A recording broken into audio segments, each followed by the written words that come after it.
Helmet లేకుండా నడపడం వలన ప్రాణాలకు ముప్పు ఉందని చెప్పేసి అవగాహన కల్పించాలని చెప్పేసి ఇప్పుడు కొత్తగా మనం ఇలా ప్రజలకు అంటే హెల్మెట్ లేకుండా ధరించకుండా వాహనం నడిపే వాళ్ళ కోసము ఇట్లా పుష్పం ఇచ్చి వాళ్ళకు అవగాహన కార్యక్రమం కల్పిస్తూ ఉన్నాము. మనం మామూలుగా అయితే ఫైన్లు వేసి మనం అవగాహన కల్పించే వాళ్ళము.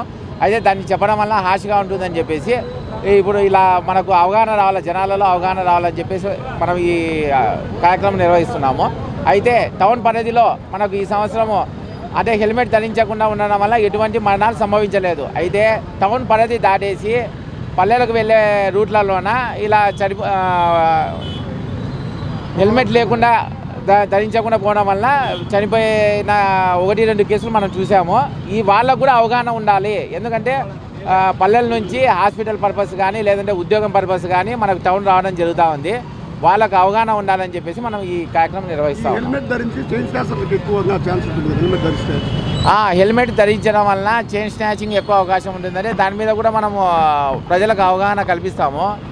ఇంతకుముందు ఇట్లాంటి సంఘటనలు జరిగినాయి. హెల్మెట్ ధరించడం వల్ల అంటే అందరూ హెల్మెట్ ధరించడం వల్ల చైన్ స్నాచింగ్ జరిగిన సంఘటనలు ఉన్నాయి. సో దాని మీద మనము చైన్ స్నాచింగ్ జరగకుండా ఉండడానికి కొత్తగా ఇప్పుడు 8